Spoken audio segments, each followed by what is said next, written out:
Our foundress, Margaret Aylward, was a Waterford woman who moved to Dublin just after the famine in the mid-19th century. She joined the Ladies of Charity, and that is where her interest in and her knowledge of Vincentian spirituality began. The widespread poverty struck her, and particularly the number of destitute children on the streets of Dublin at that time. Through the Ladies of Charity, she had tried to establish an orphanage to look after these children. Not a residential orphanage, but a boarding out system, because she didn't believe in children being institutionalized. The children were looked after in families in a Catholic environment. This became known as St. Bridget's Orphanage. One day during that time, Margaret went to St. Peter's Church in Phibsborough for confession. There an old woman approached her and said, "Ma'am, are you looking for confession? There's a man hearing, and he's the man for you." There she met Father John Gowan, the Vincentian priest, who was to become her great mentor during the following years. So through the Ladies of Charity and the Vincentians, our Holy Faith roots were firmly established. Margaret Aylward and Father Gowan then went on to establish the congregation that is now the Sisters of the Holy Faith. Having founded St. Bridget's Orphanage, the Holy Faith Sisters later established a network of primary and secondary schools, mainly in Dublin and in the east of the country. In Dublin, they moved into parishes, where in many cases people were living in poverty. That work in school continued until recent years. Now, most sisters are retired from teaching, and the secondary schools have become part of the Lecala Catholic Schools Trust.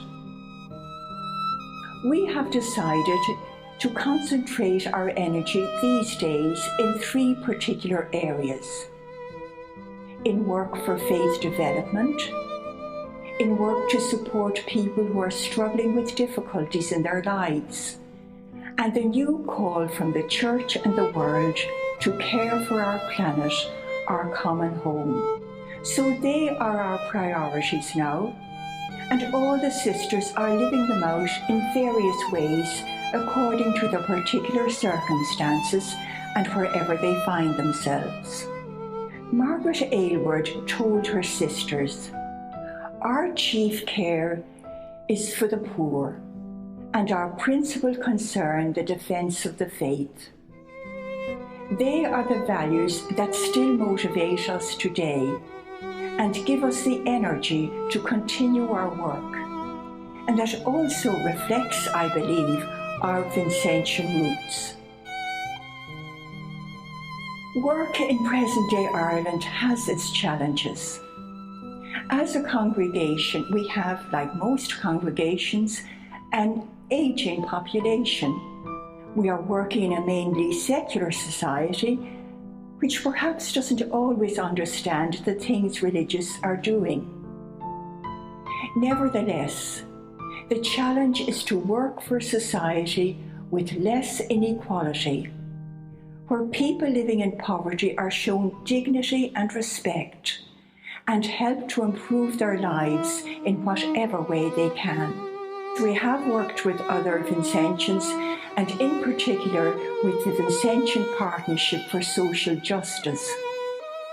And I think that enables us to address these problems at a systemic level, and to bring about a society where the values and priorities of St. Vincent de Paul are lived out and are seen to be implemented right across the society in legislation and in the way society organises itself.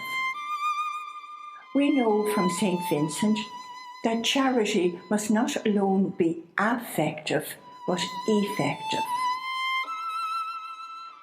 So that is what we are trying to do, and we believe that it is important that we do it together with the Vincentian family. So, collaboration is certainly one of our values, and we will take every opportunity available to collaborate with the other members of the family and to enjoy being together, to live out the charism of Vincent.